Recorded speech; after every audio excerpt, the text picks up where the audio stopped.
అందరికీ వందనాలండి.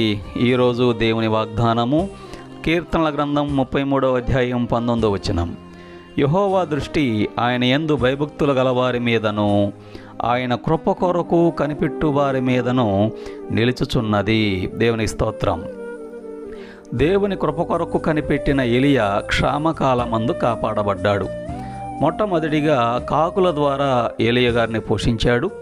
రెండవదిగా సారెపత్తు గ్రామానికి చెందిన విధవరాలి ద్వారా కూడా అద్భుతమైన రీతిలో ఏలియా గారిని పోషించాడు.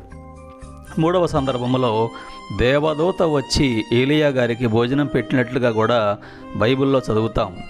దేవుని కృప ఎంతో అమూల్యమైనది. కృప కోసం మనము కొంత సమయాన్ని కేటాయిస్తే ఆ సమయం వృధా కాదండి. అప్పుడు ప్రభువు తన ముఖమును మన మీద ప్రకాశింపచేసి మన ఎడల కృప చూపుతాడు. నోవహు దేవుని దృష్టిలో దయనొందినవాడాయను.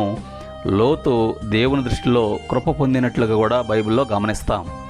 అబ్రహాము, ఇస్సాకు, యాకోబు అనే పితరులు కూడా కృప పొందిన వారిని చదువుతూ ఉన్నాం.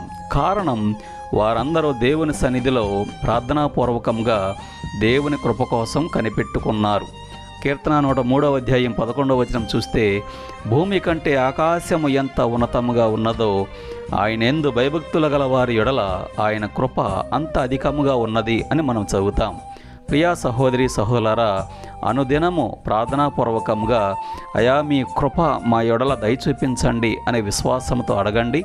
ఆయన తన మహాకృప చొప్పున ఏలియా గారి విషయంలో కానివ్వండి, నోవహు గారి విషయంలో కానివ్వండి, అబ్రహాము, ఇస్సాకు, యాకోబుల విషయంలో కానివ్వండి, ఆయన చూపించిన ఉన్నతమైన కృప మన ఎడల కూడా తప్పక దయ చూపుతాడు. అందరికీ వందనాలు. ఆమేన్.